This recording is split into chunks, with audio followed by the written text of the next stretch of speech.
Untamed is going to be untamed. It's going to be a little crazy. I want to talk to my people. I want to talk to my brothers and sisters.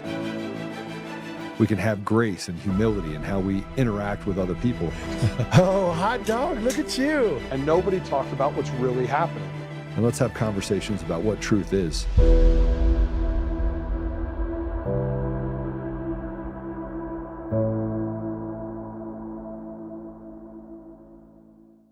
Who do you think these people are with the ballots? Are they like political? They're working for political parties, yeah. They are. They are, that's obvious. For like Democratic parties or who do We you don't think? ask it, they don't They tell. don't ask, they don't tell. But we know that they got to answer to somebody by what they said. Don't fuck it up because it's not authentic. I don't want to have to scratch it out. And don't let your signature look like the other signature. Can you use your other hand, or can you write with your foot or your nose?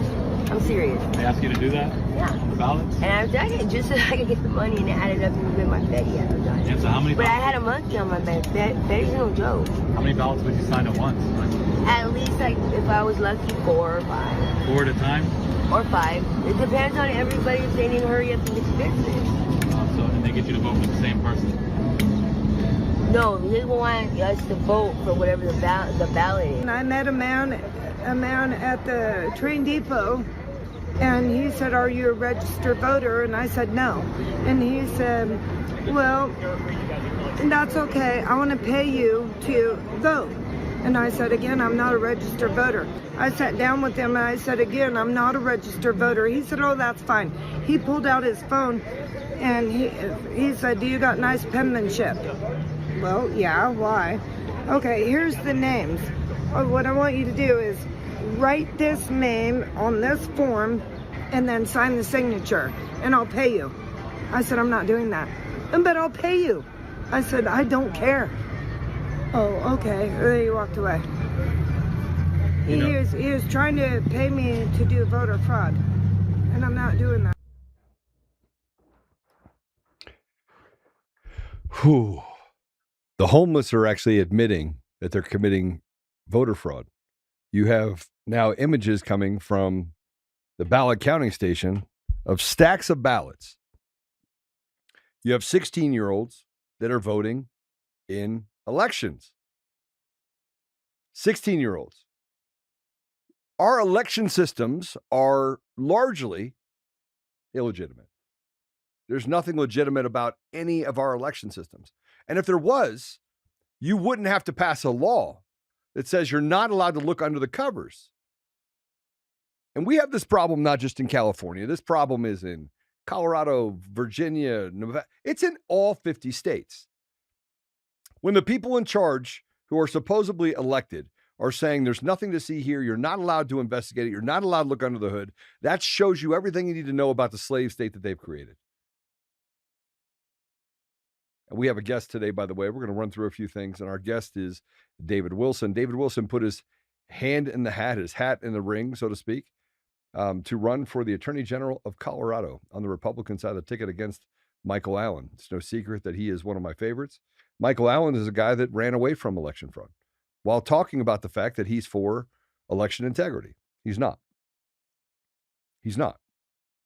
David Willson stands up for it. David Willson also, just to make sure that we are very clear on things, he's also the attorney that represents me currently in the Eric Coomer case. The attorneys that he was the local counsel, the attorneys for that I had were dismissed by the judge because the opposing counsel did not want them on the case. Everything is turned on its head right now. The judiciary rotted to the core, bots going through social media trying to tell us what reality is, and stolen environments where leaders have turned our communities into war zones. That's the reality. And here, by the way, is a whistleblower at a California ballot processing center. And you know what? The whistleblowers are then also treated as if they are pariahs. I know, because I came forward 6 years ago. I've spent millions of dollars defending myself. Play it. Look, you're in California right now at the counting centers. What are you seeing on the ground? I just left the ballot processing center. I'm on my way to Dean Logan's office in the City of Industry. So I pulled over to talk to you because this is a very serious situation. I have a second line where whistleblowers are calling me, telling me 16-year-old kids voted. Anybody could vote in this election. This election is 100% corrupted, and we need either a recount and or potentially a federal audit. A federal audit. It's coming, and so are arrests. Now, by the way, just so you know that the LA elections are run by Smartmatic, the same one under indictment for bribery charges in other countries. Why is it that criminals can just run around? It's like the cartels policing the cartels, with the henchmen being in the judiciary, assigned ideologically to a side, who then pick sides, put their fingers on the scale, and have decided the fates of millions, winners and losers. And here's a post, by the way, that talks about the SAVE Act didn't go far enough. And here's what should happen. The SAVE Act didn't go far enough. Here's what should happen. Zero out the voter rolls annually. No carryover entities. Rebuild each year with in-person registration only, requiring proof of ID and address. If voters can show up to vote on election day, they can register before it. We renew driver's licenses. We file taxes. Confirming eligibility to vote once a year is not a burden. It is a baseline civic obligation. Annual rebuilds eliminate dead voters, illegal aliens, cloned entries, and every other fraud conducive category permanently, not temporarily. As long as rolls carry over year to year, the legacy pool of fraudulent identities remains available. Reset the list every year. This also addresses a less focused fraud vector. Mass registration drives targeting low propensity voters, college students, transient populations. Create local pools of dormant records. A dormant record is an invitation. If you're registered and never voted, annual renewal ensures that invitation expires. I agree with that.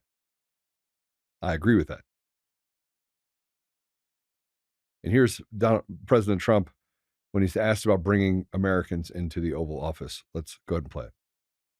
Today's another example of you bringing these everyday Americans into the White House and listening to them. Yeah. How important is it for you to listen to everyday Americans when it comes to policy making on a These people built the country, not the complainers. The complainers didn't build the country. These people built the country, whether it's fishermen or farmers or anything else. Guys like me, they built the country. I watch all these ingrates. They're always complaining. They didn't build anything. They couldn't build anything. Look at what's happened in Minnesota, Somalia. All these people came in from Somalia. They ripped off our system. You have the woman who married her brother. She came in and married her brother. Isn't that wonderful? And then she talks about the Constitution of the United States. She comes from Somalia. They don't have constitutions in Somalia. They don't have police. They don't have it. All they have is people that run around shooting each other. And then she comes and tells us how to run our country. I don't like it. These people don't like it. I can tell you. I think I can speak for you. Yeah. She comes in, Ilhan Omar. She comes in. She tells us how to run the United States of America. And she comes from a place without anything.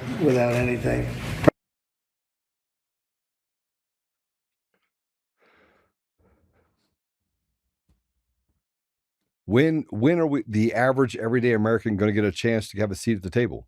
When?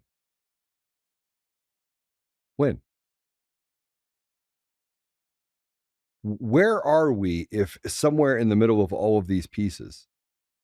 Where are we if we can't have free and fair elections? Where we basically pick winners and losers. And we have a problem, by the way, in 23rd District, Douglas County, Elbert County. We have a problem with basically fingers on the scale. We pick winners and losers. We pronounce guilt and innocence. Well, I'm going to tell you about our guest, who's a candidate for Colorado Attorney General.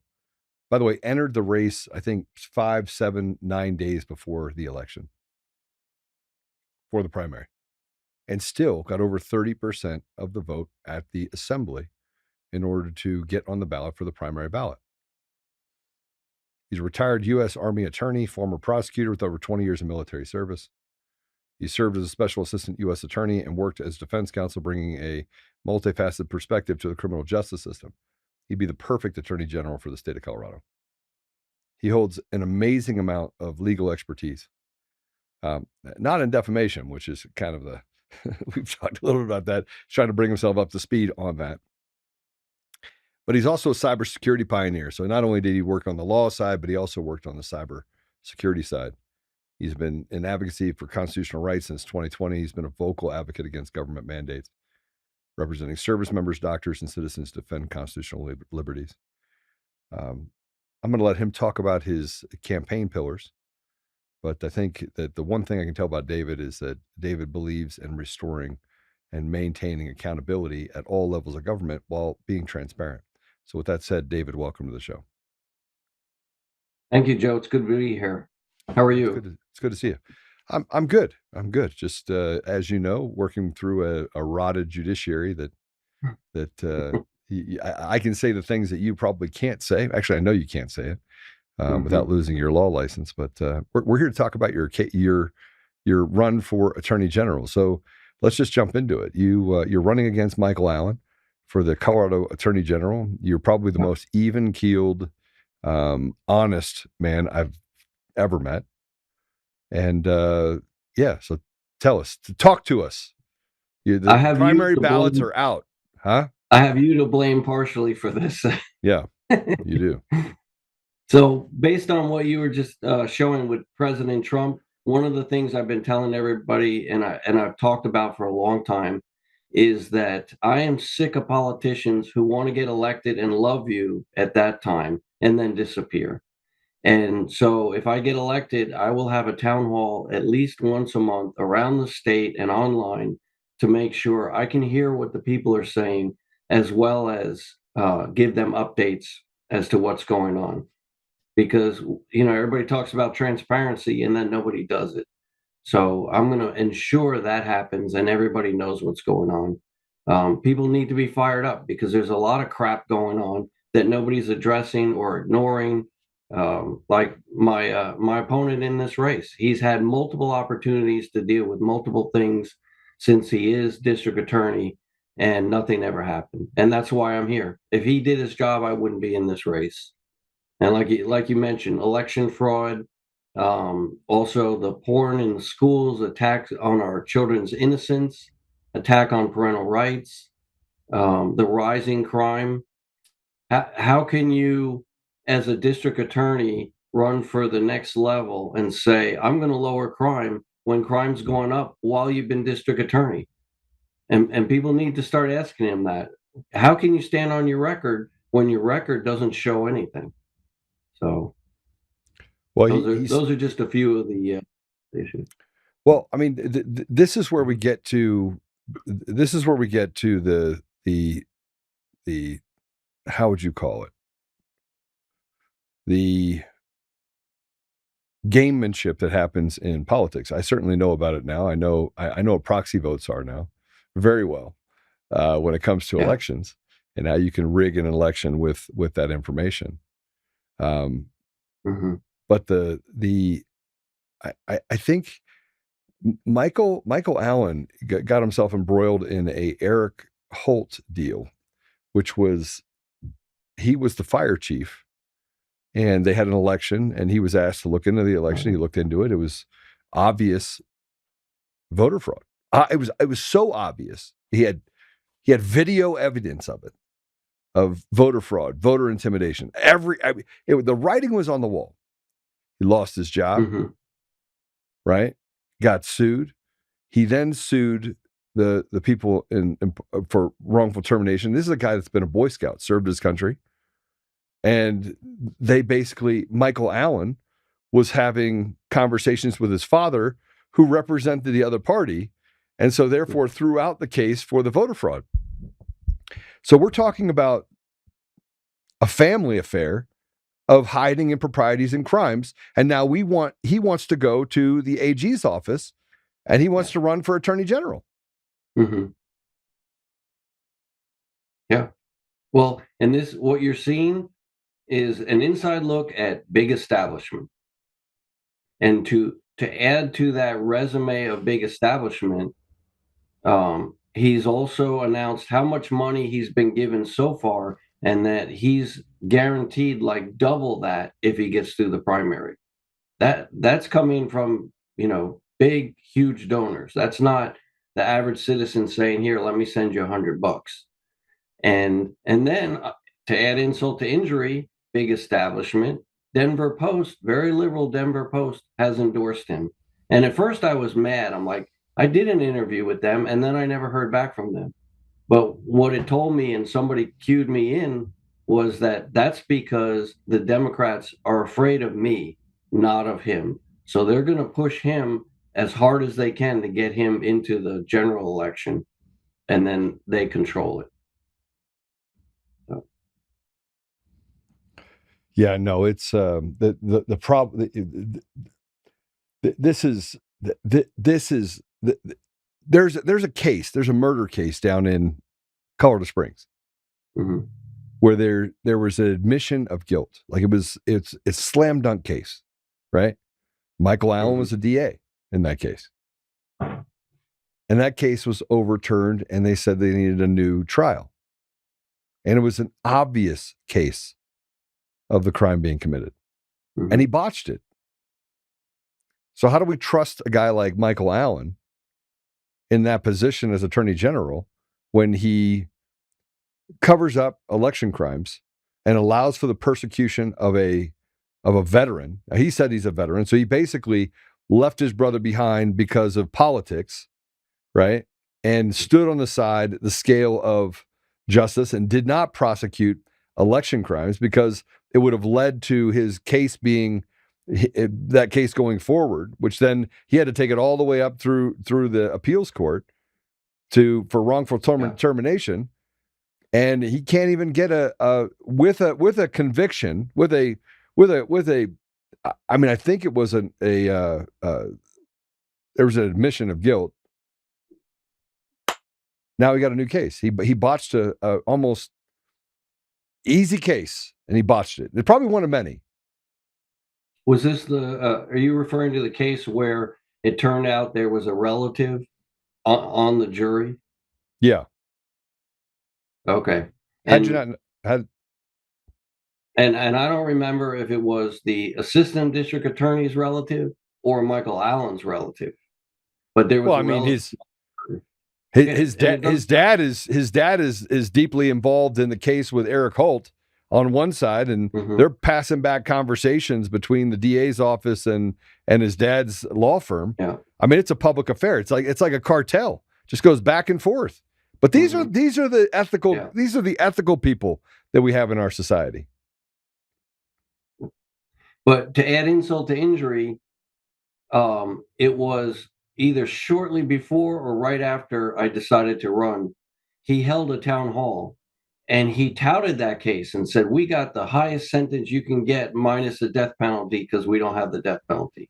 And then a week later, the Court of Appeals overturned it because there was a relative on the jury. And now they have to retry. There goes our tax dollars. Great job. And he seems more concerned with claiming all the prosecutions he's done versus running the office and doing what's right for the people. So, well, there's a lot of that going around in these DA offices across the state. Yeah, selective prosecution and persecution. You got the 23rd district run by George Brockler. And I thought for sure, people have had reservations about George, and I have a friend who's over 70 years old that was involved in a motor vehicle accident with a little boy with no helmet, 30 feet away from his mom in the busiest intersection in arguably all of Castle Rock, while she's playing with her dogs, her kid with her no helmet, 4-year-old on a small bike. He hits the back tire, and they charge him with a crime and then say they want to send him to jail for 45 days. Meanwhile, dozens of assault cases in the 23rd District, they give them probation, send them out the door after they do harm to someone, right? Or give people bail of $100 and spank them out the door so they go back out and burn down the hideaway in the same district, right? But they wanted to make sure they had their pound of flesh with this man, this 70-year-old man, who, by the way, has never gotten so much as a parking ticket, but because he's white and the other woman is black and screamed racism, it's all of a sudden he's a bad guy. Yeah. Right. This is a problem in our, and not just it's a problem inside of the legal system. Is that there's no accountability. Let the criminals out on the road, persecute mostly white people. I'll just say it, mostly white people, while letting other people get a free pass. Or if you're a criminal, you get a free pass. Right here, let me just give you probation because you had a hard life. While not threatening, saying, hey, by the way, we're going to charge you with these 3 felonies. We're going to take away your life. And oh, by the way, but we'll settle, by the way, on a deferred sentence on the felony if you go to prison for 45 days. That's what they told him. And this is the type of things that Michael Allen does on the regular. I know. I have gun stores and ranges down there. We had a couple kids that broke in, illegals that broke in, stole 8 pistols, got out. We're the ones that caught them. using A tech and 2, they're dumb criminals. They traced it all the way back to them. I haven't gotten my guns back, and they basically let the kids go. Wow. Yeah. Let the kids go. And I'll tell you why. Because they're basing their decisions on agendas. They're not basing them on the rule of law and the Constitution. That's the problem. And I have a similar story for you.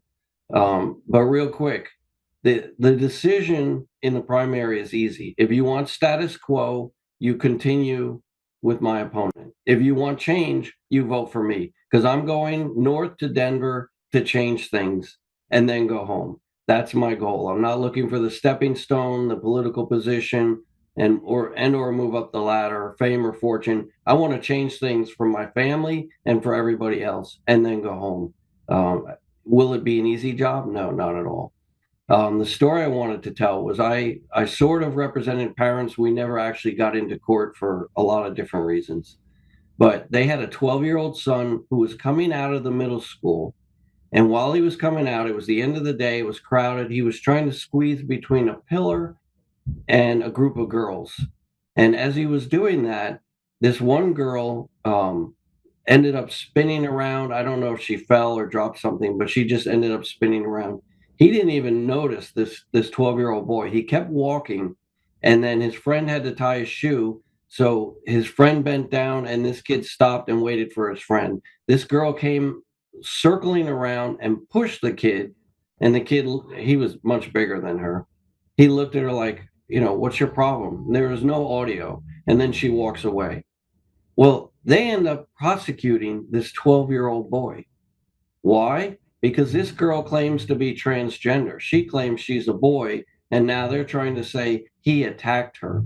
When you slow down that video, you can see this kid was almost past her, and either she intentionally or inadvertently put her arm out, and it got hooked or grabbed by the backpack, and she ended up being spun around. The kid didn't even know that this happened. And to the judge's credit, they literally went through a criminal trial. The judge looked at the assistant district attorney and said, not guilty. And the only victim in this courtroom today is that young man you just prosecuted.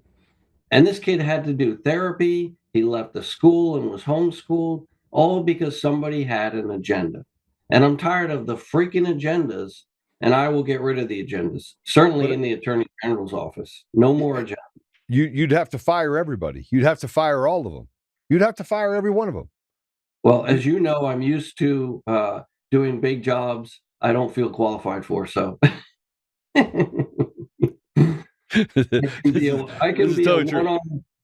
a one-arm paper hanger in a windstorm. Yeah, I do have an update for you on some of that too, though. I mean, the judge in this case is just an absolute abomination. I mean, and we're talking about the case that you're on with mine.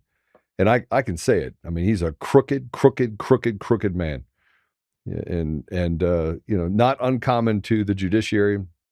And by the way, people are like, Joe, he's on your case right now and you're calling him crooked because he's crooked. And I'm going to call crooked. Before, after, during, the previous judge, crooked, marched in an Antifa rally, made a sign that said that she'd burn the whole world down if George Floyd was her son, and then put her fingers on the scale of the Coomer deal. And the whole case has gone that way. the whole case, because you have a crooked judiciary in Denver. So I hope you clean it up, but you're going to have to investigate so many people, David. It's going to be unbelievable how many people you're going to have to investigate and fire. It's going to be Christmas for you. Yeah. You don't have a job, and you don't have a job, Yeah. and you don't have a job. If you get through it, though, I'm pretty. I think you can handle Michael Allen handedly, right? In a fair fight, I think you take him out easily. But we are dealing with an election system in the state of Colorado that is not a. It's not a system that's designed to be fair. Yeah, bingo. That's my biggest fear. Because in a fair fight, I think you win. Yeah. Well, and I can give you a good example. We did a forum, and they said it's not a debate, it's a forum. No attacking your opponent. And this was in Washington County. Yeah. And he got up there, my record. I'm endorsed by attorney generals, blah, blah, blah, my record. I'm like, oh, okay, that's nice, but what about the issues? And in the closing, I decided, it's time to point out his record. And I pointed out, DA for 5.5 years, crime is going up. He's claiming he's going to lower crime. I don't know when. Ignored the evidence of election fraud. Ignored the porn in the schools, other than to issue a memo back to the parents saying, work with the schools. And he turned beet red and then complained that I was violating the rules. I'm like, dude, if you're going to have such thin skin, how are you going to be attorney general? Deal with it and talk about the issues instead of claiming that I violated a forum rule. Who cares? And I didn't. All I did was compare myself versus him. He didn't like that. Well, I mean, let's talk about you for a minute. You're a guy that frankly gets into fights that you're just not afraid. And you have a way about yourself where you can recognize what's happening, look at it, shake your head and be like, yeah, this is not going to be, it's not going to go the way we want it to go, because it was never designed to go that way to begin with. So you set expectations up front. Yeah. Yeah. But we find ourselves in this kind of weird place where the entire state is sick and tired of being sick and tired. And having leaders like Michael Allen, let's just call it what it is. Michael Allen is an establishment. He's basically a part of the cartel, right? He's an establishment guy. He says, I'm going to lower crime. But yet in his area, crime hasn't just gone up, it's doubled. And he's putting criminals back on the street. So you have a 91% chance. Since 5.5 years, 91% increase in crimes. Now, yeah, you could say that some of those are petty crimes. You could say it doesn't matter. You have a 91% increase in reportable crimes. And he's the DA. And he's putting these people back on the street. And he can't even get a conviction or recognize that somebody's on the jury that is a family member of another person. And he should have known. Like, how do you not know? Yeah. Well, no attention to detail. But he's going to lower crime. I think it's important for people in the state of Colorado to stop looking at people when they smile and start looking at people in the competency and the work that they've done and judge them by those things. And I think that's why he was mad in the forum. Oh, yeah. Well, and, I ran against him for DA in 2024 because a lot of people asked me back then. These weren't things that I ever wanted to do. But since that election, I haven't seen him. I haven't seen him on media, out at town halls, except when election season came around again. That's it. I'm like, stop disappearing. Go let the people know what's going on and be accountable for your actions. So I guess that's the 20 years in the Army. That's what I learned. Yeah, but he was in the Navy, so he liked air conditioning and hiding below deck. Yeah. That's it. So I guess it does match. It does match, being in the Navy, hiding. Yeah. He certainly wasn't a because I like foxholes and crappy weather and MREs. you like to be in the rough, man. That's the American way. That's the American way. Okay, so the ballots are out currently, right?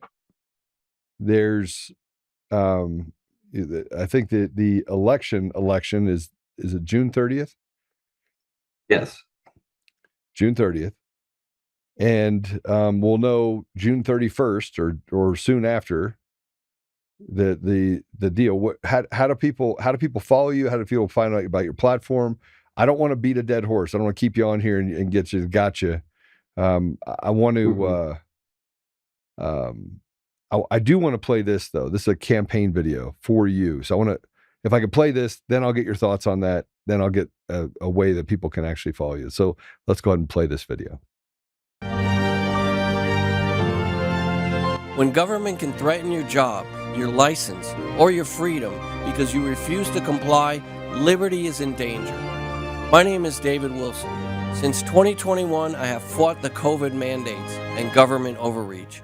I have helped military service members, doctors, employees, and Colorado citizens who were punished for standing on their conscience, medical freedom, and constitutional rights.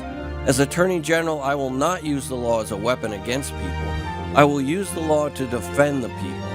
The Attorney General should be the legal firewall between citizens and abusive government power. That means defending constitutional rights, challenging unlawful overreach, protecting due process, and holding public officials accountable when they break the law. Colorado needs an Attorney General who understands that freedom is not granted by government. It is protected from government. I'm David Willson. Join the fight at david4ag.com. Thank you.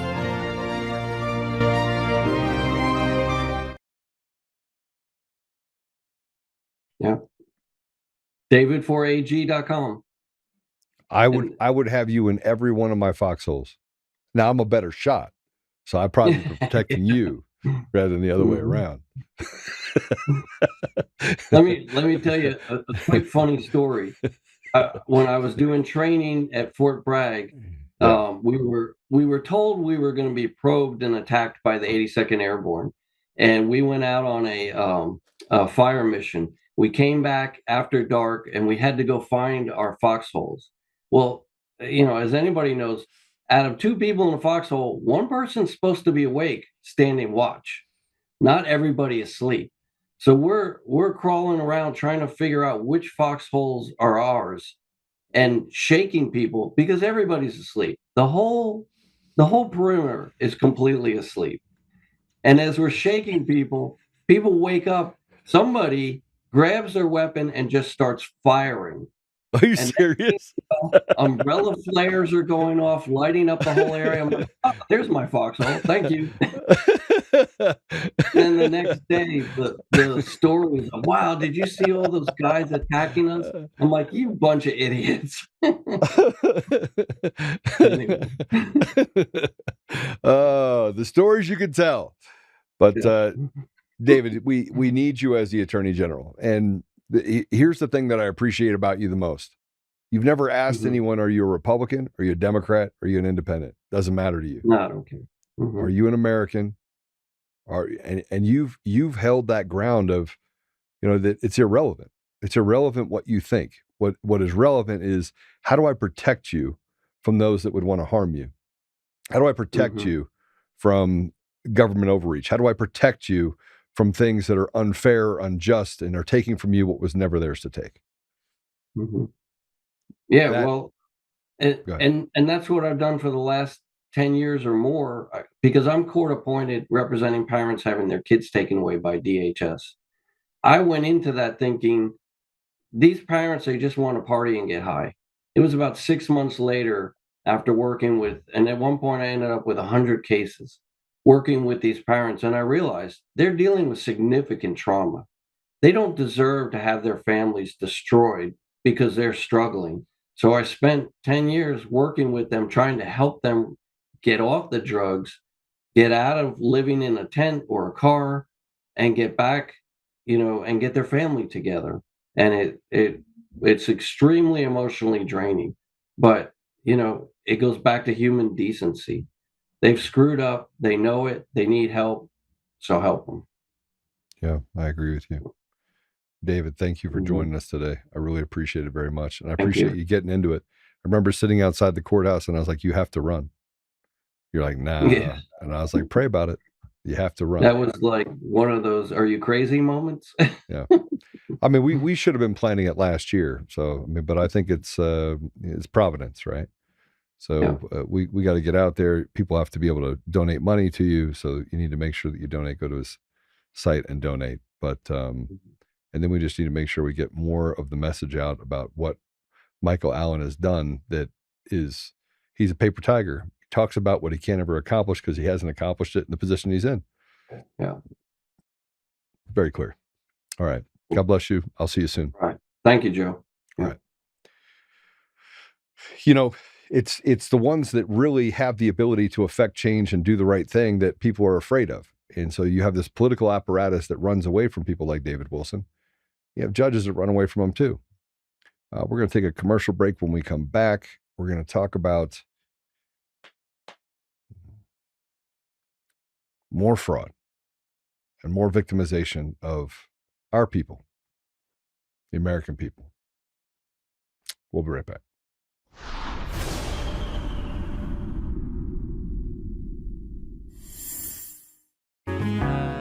Oh, hi. I almost didn't see you there. Welcome to DCF Buns, where you can find the freshest buns in town, if I do say so myself. Our master bakers teach class every week. So whether you're new to baking or trying to improve your culinary skills, we got you covered. And we can help you bake the cake of your dreams. We'll even clean your cake if you want. And if you don't want to bake anything yourself, we have loads of fresh buns available in a variety of shapes and sizes. Check us out at dcfbuns.com to learn more. DCF Buns. We keep the buns hot and the deals hotter. Buns. In every thread, in every stitch, Honor-Bound USA weaves the fabric of the American spirit. It's not just apparel, it's a testament to God, family, and country. At Honor-Bound USA, we're a family of patriots who put our faith, family, and America first. When you visit our website, you'll find a line of products that embody our commitment to pray, stand, speak, and act. As the official site for the Untamed podcast, all of our products proclaim speaking the truth with courage. We also have the powerful documentary from Professor David Clements, Let My People Go. Identify yourself as one of the few who are willing to stand for what they believe in. Join the Honor-Bound USA family today. Wear it as a badge of honor, commitment to the values that shape us, and a pledge to the bright future we will build together. Because when you're honor-bound, you're not just wearing a brand, you're embodying a lifestyle.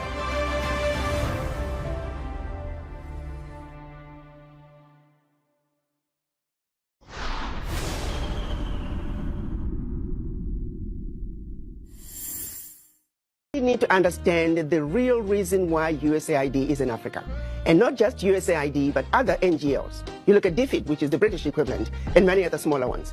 Their sole purpose was to act as if they're coming to rescue Africa. They are coming in claiming that they're introducing grassroots initiatives that are going to help the people. And so they use that as a way to go into the most remote parts of Africa. When you look at it on paper, it all looks really good. But they're actually wolf in sheep's clothing. They are using that open access sounding humanitarian to constantly destabilize governments. I can tell you right now, the majority of African leaders, and not just African leaders, but leaders in the developing world, are celebrating the exit of USAID. If you think about it, their sole purpose, for example, filling in the gaps in healthcare and education, where is the change? Show me one country that USAID was in and education improved. Show me what country where USAID was in and healthcare improved.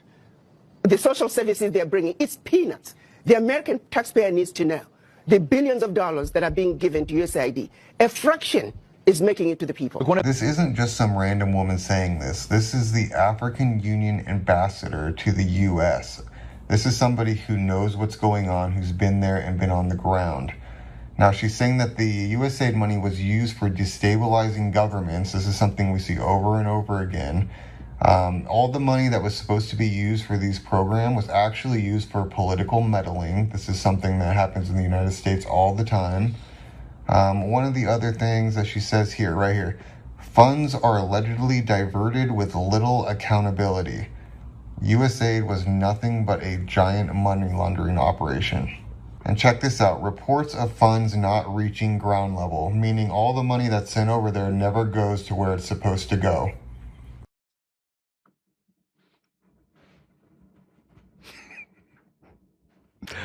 I was saying this 16 years ago.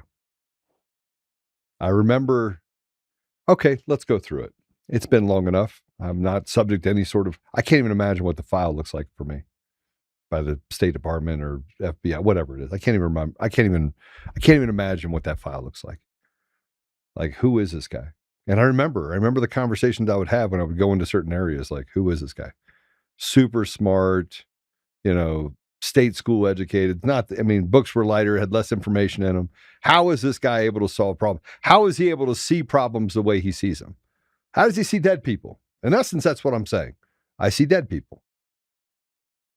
I was there. I saw with my own eyes. I was there, and sometimes I was there with Christian organizations that were there to teach Muslims about Jesus, or to humanitarian stuff. We're fixing, capacity analysis issues in certain countries. Sometimes we were doing negotiations in areas of conflict. And I remember every time I did it, saying to myself, all right, is this a sanctioned nation? Is this a sanctioned nation? Is a sanctioned nation? Okay. So I remember going into Sudan and then flying to Kanana Sugar. True story. Flying to Kanana Sugar, which is in the north part of Sudan, because it is an unsanctioned part of the nation. And otherwise, you're giving material support to terrorists. You can be charged with a crime. I remember sitting there and getting a stack of cash for work that was done. And the guy is literally dropping the things in front of me. And I just walked away.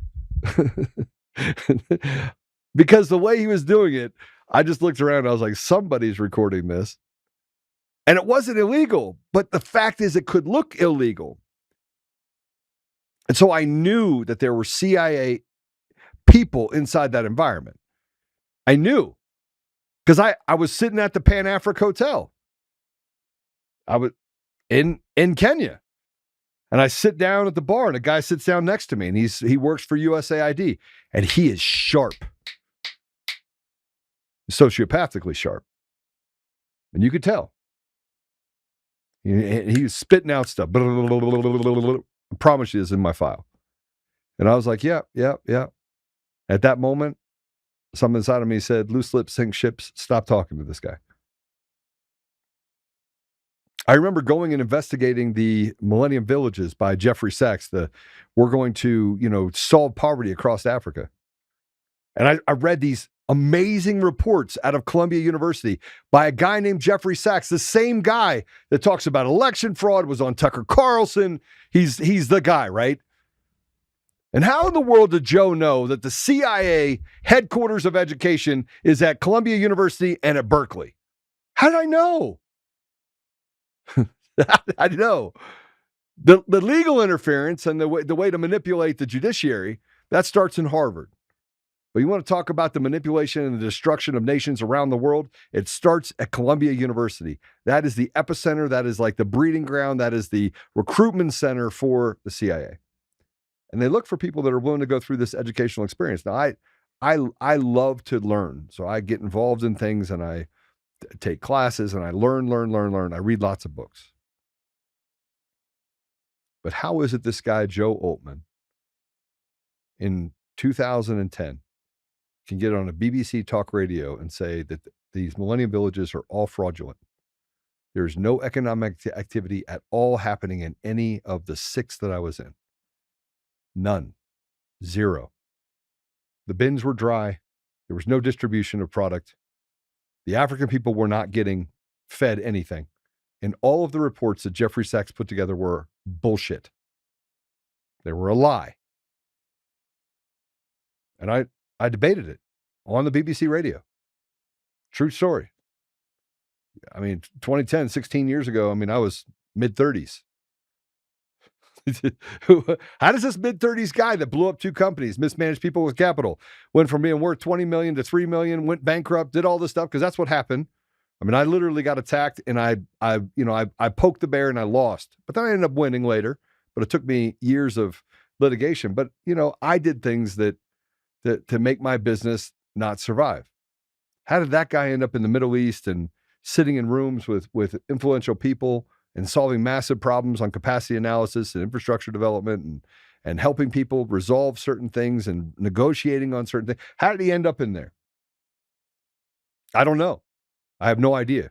And how was I able to see so clearly when I got into there the dangers of USAID? We would see UN food that came through, and you'd have a big truck that came in, you have the big grain bags, and they'd be stamped UN or stamped USAID. You'd think it'd get to the people, right? No, it didn't. It was sold on the black market. I remember being in Somalia. I had to leave my passport at the border, and I had to travel into Somalia. And I remember seeing the remnants of Doctors Without Borders, another organization that is highly infiltrated by the CIA. They're not there to do good. I also remember pastors and religious organizations. They'd come in, and I was at a hotel, and 2 doors down, you had a guy that says that he was a pastor, and you'd have young 14, 13-year-old girls go in and out of his room. I was disgusted. And I had to say something because that's who I am. I wanted to choke the living you-know-what out of him. I remember a man at the desk at the Pan Africa Hotel. And I remember he came up to my door and he called first. He said, Mr. Joe, because I was there a lot. Mr. Joe, can we talk? I'm like, yeah, we can talk. And typically that's code word for someone in my family's sick. I need money, right? He came up, he sat on my bed. I sat in a chair. And he said, I just want to say thank you. We watch you. We do pay attention. He says, other people come here and they sleep with our women and they don't act honorably. And you have always acted honorably. I would go back. I was there for my birthday one year and they baked me a birthday cake and they had a dinner ready for me. And they had this chicken that I really liked.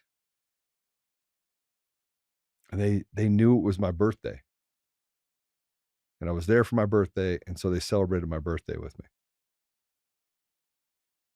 That's the people of Africa. They're amazing.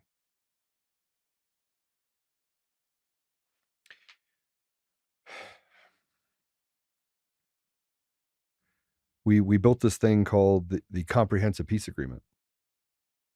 I have a copy of it. I got that copy from President al-Bashir of Sudan. He gave it to me. So I want you to read this. Okay.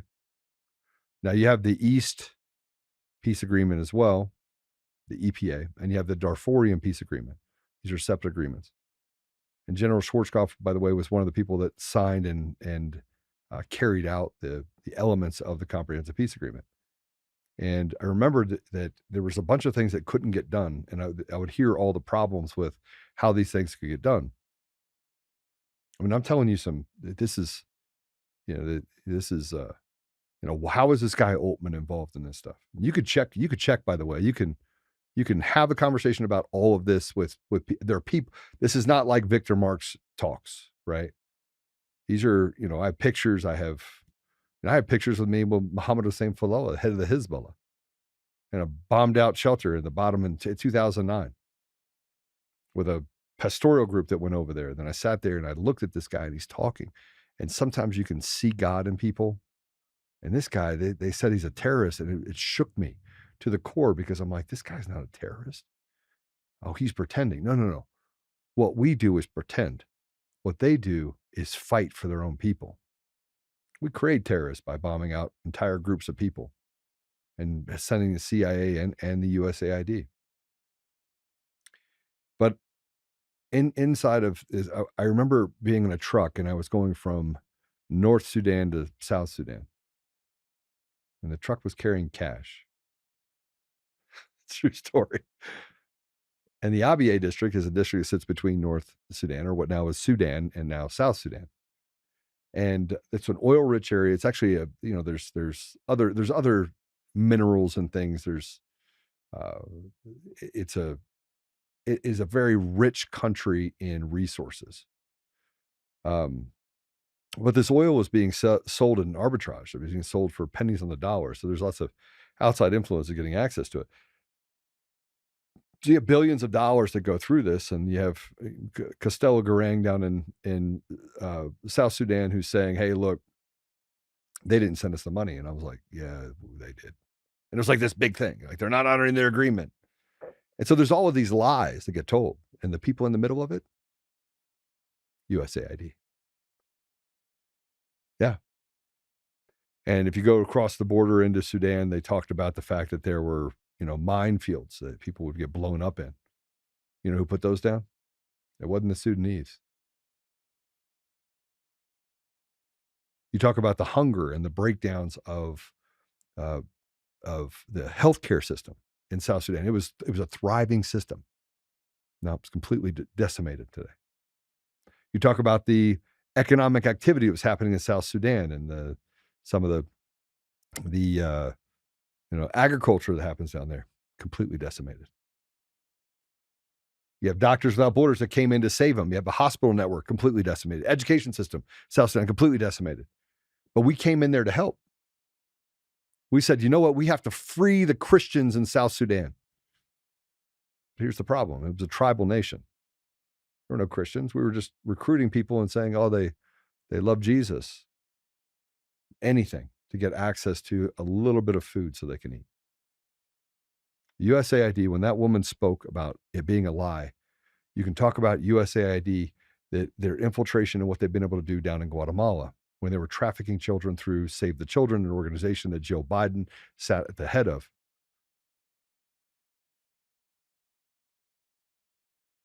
Samantha Powers then transferred from Guatemala, where women and children disappeared into the chasm of the United States during this chaos that was created during the Biden administration to fill the coffers with more victims, all run by USAID. The change of the Constitution down in Guatemala, run at the consulate down in Guatemala. Who's at the head of it that's causing all of these changes in the structure of the country of Guatemala and getting a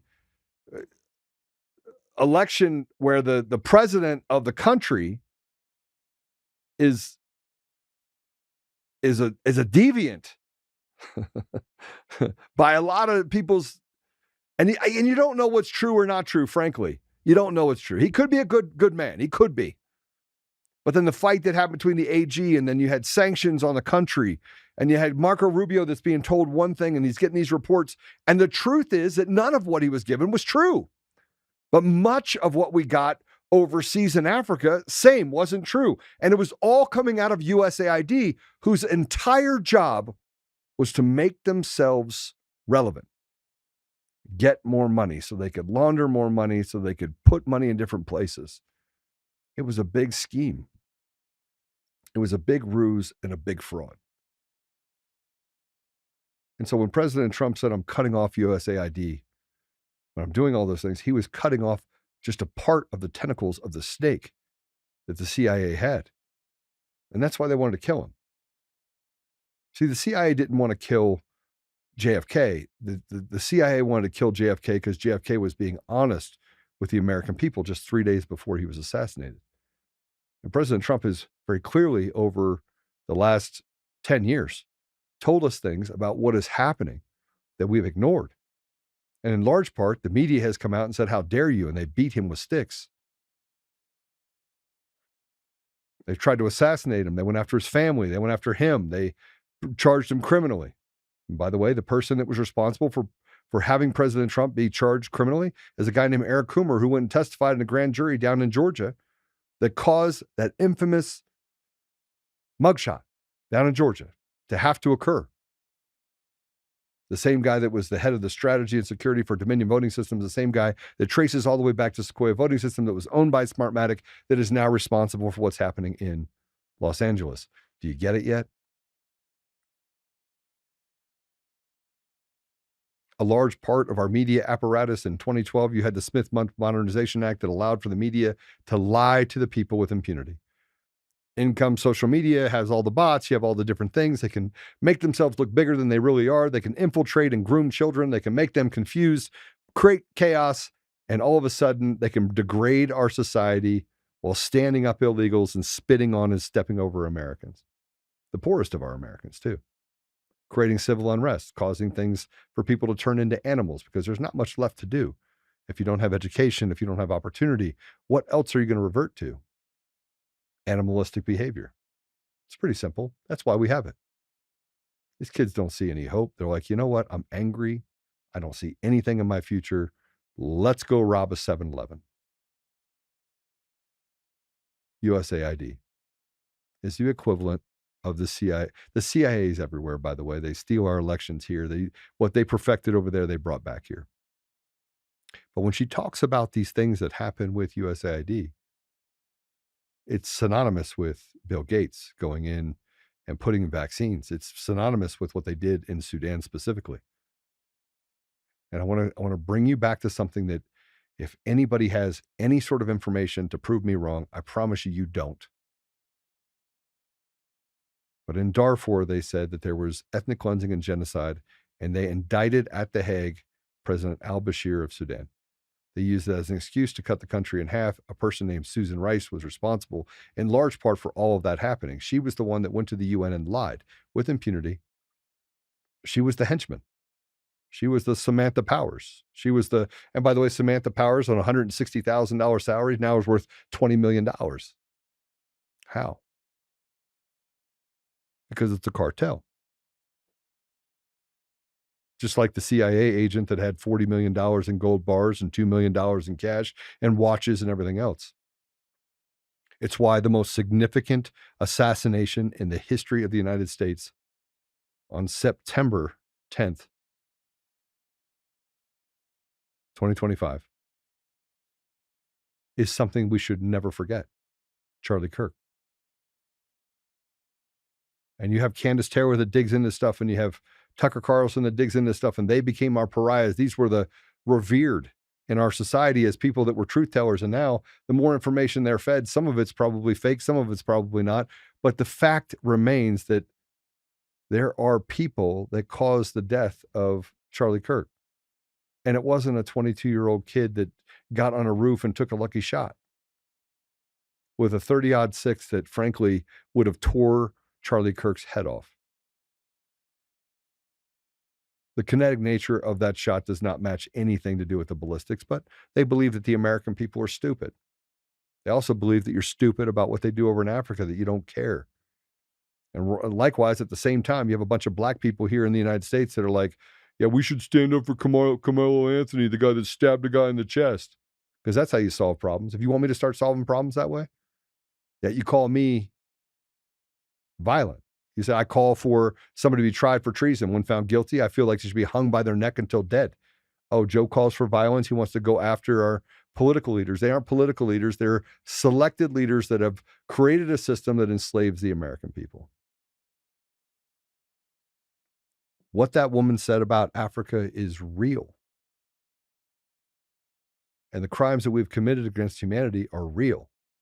And in Darfur, by the way, let's get back to that for a minute. Darfur is in the northwest side of Sudan. Sudan, by the way, is a country that is surrounded by 9 countries with porous borders. You have the Janjaweed, the Chadian rebels, the 43 Darfurian rebel groups. You have different tribes that war and factions that turn. You have the Chadian army. You have the Libyan army. I mean, there's a lot going on in that area. Sparsely populated. They've been intermarrying for 2,000 years or so. There's no ethnic cleansing. And who is in the middle of it? Doctors Without Borders and USAID. And all Susan Rice needed was just somebody to tell the story that, yeah, it was the army, it was the Sudanese army that came in and they were told to kill us and rape us and steal. I'm not telling you the crimes weren't committed. Because if you drive through and into Darfur, you can go miles without seeing the existence of anything. I'm talking not even an animal. You would think that the world was a desolate place and you were the only person in the world that exists in some areas. It's a very unsafe area, but safe area all at the same time. but there was no genocide. And how can we call that genocide? And you had this thing called Save Darfur that were run by two stooges here in the United States that raised billions of dollars on the hearts of the American people, telling them that we had to go help the people in Sudan. We had to help them, and there's genocide and ethnic cleansing. And then Susan Rice used this falsity to go to the UN and get an indictment against President al-Bashir without a single bit of evidence. Not a single bit of evidence, not one. And stories that are told by people that walk into tents with Doctors Without Borders or the USAID. And at the same time, they have food that's going across and they're black market selling it to these leaders, tribal leaders. It's not getting there for free. It's pennies on the dollar that get to the people. And I went into countries and I'm like, we should do this project. And they're like, okay, let's do it. And I remember walking over there, like, yeah, it'll be $100 million. And I was like, yeah, piss off. I'll take my toys and go home. We're going to do it. We're going to do it based on a budget. And they're like, oh, okay, that checks. And so we did. We did. We solved massive problems and did great things. At the same time, I was observing these things that were happening. And I'm like, wow, how in the world is this even possible? How is it possible that we could be this corrupt and get so many things wrong? So I wrote a white paper after white paper after white paper. I remember sitting and having tea with Bashir. I remember changing the mind of what would be the equivalent of the ambassador in Sudan. I remember the brief that was written, and we're like, nothing that they're saying here is true. And as soon as he was convinced, because we were like, hey, let's just have a sit down. As soon as he was convinced, the Obama administration yanked him out. He became a liability. I remember sitting with the fellowship in Washington, D.C., going to the National Prayer Breakfast and having meetings with different leaders. And they're like, Joe, here's what we're seeing. And I'm like, well, that doesn't make any sense. I remember going into mosques and sitting down with imams, and they're like, these are radicals. And I was like, hey, are you a radical? I'd be around them enough. And I was like, hey, and some people say Muslims are all bad. And I was like, okay, well, then Christians are bad too. There's a whole lot of Christians in prison. And they're like, no, Christians not bad. Just Muslims. Like that, they pray to a false god. And that's how you're going to get somebody to follow Jesus, by the way, is to tell them that they follow a false god. So I had to read the Quran, and I studied it. And in the middle of all of this, the chaos that was created, all led me back to one place: CIA. I've been very vocal about it. And when I got out of it, and I was in Doha, and my daughter was going to high school, and she was worried about me dying. Every day she was worried about me dying. Every day. Every single day she was worried about me dying. And I remember saying, I got to go home and be a dad. And I walked away from it. Some months later, my brother ended up going to prison for 12 months and one day. It was a blessing because they found that he had cancer when he was there. He had to go to federal prison for all the work that he did. And the reason why he took the plea deal, he was later pardoned by President Trump, is because they said, we're going to go after the other people. We're going to go after Joe. We're going to go after Doug. We're going to go after other people. So he took it. And I went home. And I built a thriving business. And I didn't get involved in any more politics. I stepped away from it and said, man, I don't want anything to do with it. I just want to help in my little way. And then 2020 came along.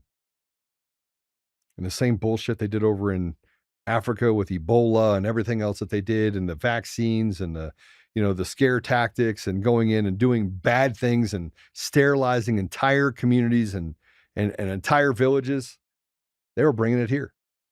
The same chaos that they created with Antifa in Europe, they brought it here. Who was responsible for it? CIA. But now it was global clause that they put into the place. And they told us that they had the 2 weeks to slow the spread. Let's shut it down. But they had no intent on it being 2 weeks. They wanted to see as far as they could push the American people to create chaos. And then in the middle of all that, they had to find a Controversial figure because they needed, same thing that they did overseas, same thing. A controversial figure, and they had to make that the poster child for injustice. While they committed massive amounts of injustice so that you could take your eyes off of what was happening in the country and focus in on a known criminal that had 4 times the lethal limit of fentanyl in the system that died because of a lie. And they sent those police officers to prison for it, still in jail, still there. In the middle of all that, you had billions of dollars that they were funneling away and giving to Somalis and other people. They were creating a story, a narrative that the American people had to hold on to. Americans were losing their jobs. H-1B visas were coming over. You have this huge fraud that gets created. You have all this stuff that happens, and we just,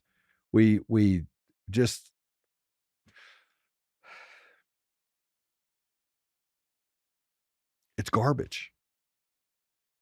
It's garbage. So 2020, I got involved. I had to. I couldn't watch my community burn to the ground. I was enjoying too much success. And it was at the pinnacle of that success. I was ready to just say, we're going to retire, be done.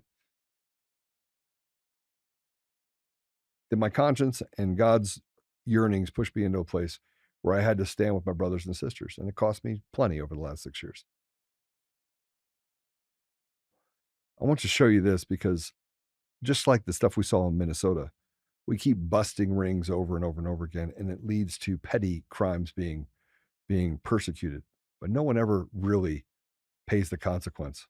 I want you to see this. This is an H-1B visa fraud. Let's play it. Holders since 2015.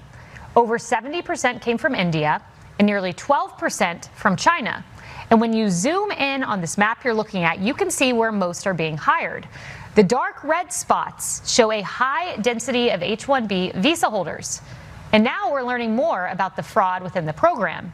One former official tells Newsweek that up to 90% of applications, 90% from India, contain fraudulent documents or involve unqualified applicants. And finance law enforcement in India claim it has uncovered a network of universities that produce fake degrees which were possibly used to obtain these high-skilled H-1B visas, including one school which allegedly stole over 36,000 fake degrees, sold, I should say. It cost as little as $1,400 for one of those. And while these are supposed to be high-skilled employees, during almost all of Biden's time in office, 83% got junior or entry-level positions. And now Texas is taking action, cracking down on those abusing the program. American people are treated like slaves. We're the most qualified. We're the most courageous. Black, white, green, yellow, purple, it doesn't matter. When you understand the ethos of our nation, you understand that we weren't built to be slaves. We weren't built to be in bondage. We built an amazing country over 250 years. We fought, we bled. We saw an impropriety and we solved it. We knew that slavery was wrong, so we fixed it. We knew segregation had to go, so we dismantled it. And we went against the man. And the segregation and the slavery of Lincoln's time is now the election fraud and the capture of our communities today.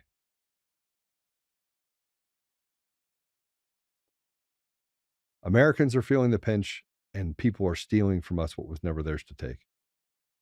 And I want to show you this. This is what's happening in Minneapolis City Hall, the same place, by the way, that has allowed billions of dollars to be funneled away from Americans, hard-earning Americans that can't feed their families, and given to people who don't deserve to be here or shouldn't be here. Play it.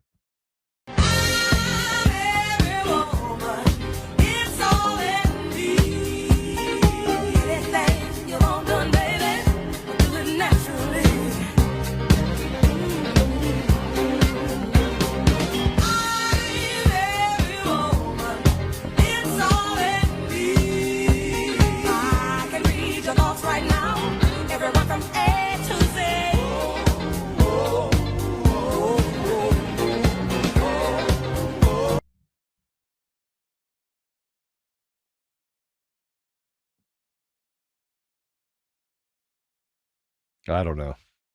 Maybe it's me, right? No, it's not you. It's me. It's totally me. It's Friday. And we have to be thankful for the things that we do have. We also have to be we have to be aware of the very real facts that our government is rotted. Our judiciary is rotted. The CIA, USAID, these are all organizations. It's supposed to be the Central Intelligence Agency. It's supposed to be intelligent people. And when people speak up, they kill those people. They ridicule them. They do what they did to me. They create a narrative that isn't true. This is day 6 of Joe is not an anti-Semite. And that piece of shit, Elliot, I'm literally at day 5, excuse me. Today's day 5. There was some special on HBO and they ran a deal and they used me as a poster child for how do they go after this guy, Joe Oltmann? Why is it that they can't stop talking about Joe Oltmann? They can't stop talking about me. Nationally, in the state, everywhere, there's this fear of what Joe Oltmann has to say. Stay away from Joe Oltmann. If we can build enough of a narrative, then we can crush him. Because frankly, too many people keep listening to this guy. Well, tell me what I say that's so wrong. Tell me what Galatians 4:16 says, am I the enemy because I tell you the truth? And the fact that I've become their enemy should tell you everything you need to know. The fact that every social platform has censored me, that, I mean, you have people walk around and they can use these dog whistles. It doesn't bother me because I know I'm not that person. But they know too that there you have this guy that's highly intelligent. And make no mistake about it, I can run circles around 99% of the people out there from an intelligence standpoint. No question. No question. I also, by the way, lack some intelligence getting involved in this in 2020 because if I'd have been smart, I'd have kept my mouth shut and used my intelligence to make money or do other things for myself. I wouldn't have gotten involved in any of this because it's been nothing but a heartache and it's caused me a lot of pain. But if you have a plan, go ahead and just pass it on up to the man upstairs. Say, God, Lord, this is my plan, and see how he takes it. Because if there's too many eyes in that plan, guarantee you it's not going to go your way. Guarantee you. All right. Listen, have a great weekend. Understand that speaking truth and standing up for truth, we say the 4 things that we have to do. Let's get back to those basics. We have to pray first. We have to stand. We have to speak. We have to act. It's biblical. We pray, stand, speak, act. We pray first so that we never become the very thing that we're fighting against. We stand up. Always stand up when you're speaking truth. When you stand up, you want to speak the truth. Always speak the truth, regardless of the consequences. And then act. Faith without works is dead. And don't take one part of the Bible and forget the rest of it. You have to understand the teachings. You have to understand what they're telling you to do. Read the Beatitudes. Make sure that you personally are connected to the things that you should be grateful for. And when you're done acting, go back to prayer. This is the thing that keeps the cycle going. Because again, when you go back to prayer, you can't become the thing that you're fighting against. I don't know of anybody that could watch my videos or watch the things that I go through and say, it's been a little bit therapeutic over the last little bit, and think for any minute that what I'm doing is a harm to anything in the United States. The threat is that I'm standing up for you. And so now it's time for you to stand up for you. So let's pray, let's stand, let's speak, let's act. Let's make sure that we concentrate on the 4 things that make the world go around and make the restoration of God in our community, in our country, in our schools, in our home, everywhere that we have it, that it makes it possible. All right. So let's pray. Apple Podcasts, Google Podcasts, Spotify, Pandora, iHeartRadio, TuneIn, and more. We're on Roku now. We just need to make sure sometimes it works, sometimes it doesn't. I guess they're doing some stuff also on Google Play, the Play Store, so you'll be able to see us there as well. So let's pray. Father God, thank you for the opportunity to be here today. Thank you for just your ability to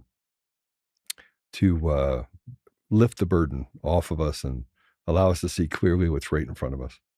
We thank you, Father, for ridding Africa of USAID, for eliminating this suppression, tool of suppression that has really stolen from a nation what was never theirs to take. We are grateful for the accountability, Father, that has come over the last 6 years, and we understand it comes with great pain and also despair as we see that things don't happen as fast as we want it to. But Father, we are grateful for things to happen in your time, and we understand that part of this is the walk of faith. So we're grateful to have the opportunity to walk in that faith and to walk in this time and to be alive at a time such as this, that we can play a part in pursuit of restoration. Father, please help us as we go through our weekend, that we may honor you, that we remember the sacrifices that were made before us, that we may speak the truth, but we may also love our neighbors and recognize that hurt people hurt people. Help us, Father, that we may listen first before we jump in both feet, and may guide and protect our children, our grandchildren, people in our community, and do what's right by the people in our country. We seek free and fair elections, Father, and we ask you to give us the ability to effectuate that, to get rid of mail-in ballots, get rid of the machines, to have the people responsible for these crimes committed against us, not just here, but around the world, held responsible for those things. We see clearly, and we're thankful for the veil of truth the veil being lifted and being able to see the truth. We ask, Father, that those that are sick may be healed or comforted. And we ask you, Father, to guide us and to guide our thoughts and prayers, that we may pursue what is good and never become the very thing that we're fighting against. We say these things humbly in Jesus' name. Amen. All right. We will see you Monday. I'm going to be traveling, so I'll be out and about, but Monday we'll have a great show for you. We'll have some guests for you. And I look forward to seeing you. All right. God bless.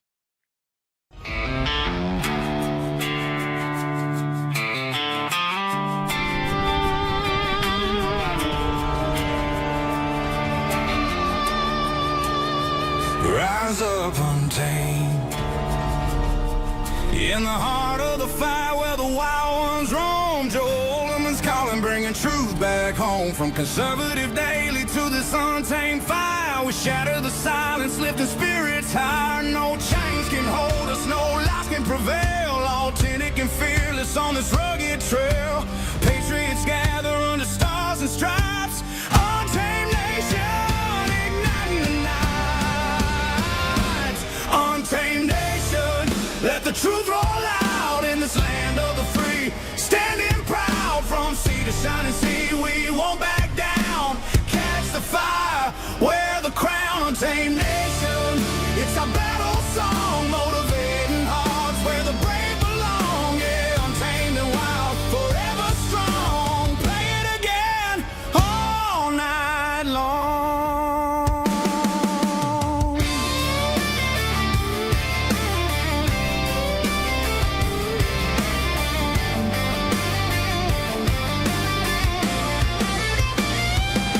Break the mold, chase the real.